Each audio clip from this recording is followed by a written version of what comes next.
Well, thank you, Madam Speaker, and thank you to our ranking member of the Energy and Commerce Committee. You know, I was listening into the debate on the floor this morning, and there's so much doom and gloom. There's too much of it. I believe in America. I believe that we do have the power to solve big problems. And the good news is that the historic clean energy law passed by Democrats and signed by President Biden in the last Congress is working. Already, since we passed that new Inflation Reduction Act, which is our historic clean energy and climate law, there have been enormous job gains across the country. Over 523 clean energy projects across America.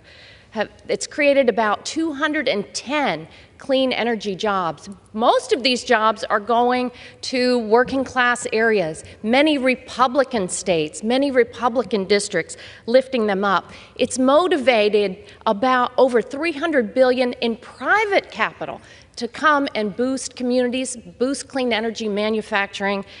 And I know that we're on a track to meeting our clean energy goals so that we can avoid the very costly impacts of our climate crisis.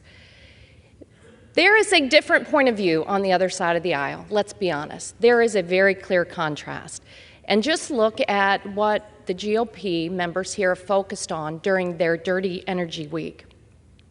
From the Arctic Refuge to the Gulf of Mexico, where I live, Republicans have made clear their intent to sell out America's public lands and wildlife refuges to the shareholders of big oil.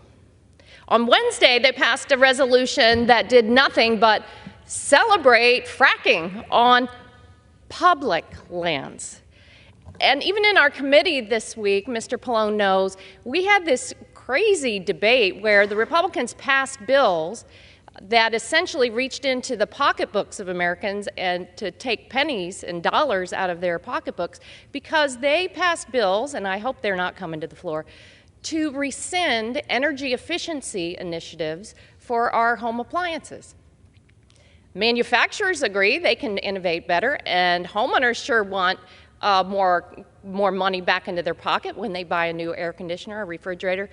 So they're really taking us backwards. And yesterday they passed an absurd resolution criticizing President Biden for not opening up more public lands and waters to drilling.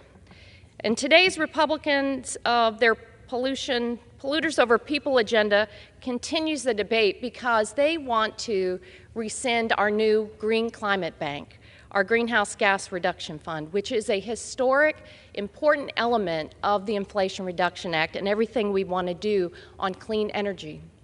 We all know that sometimes there's a barrier in an upfront cost to installing solar or purchasing that battery.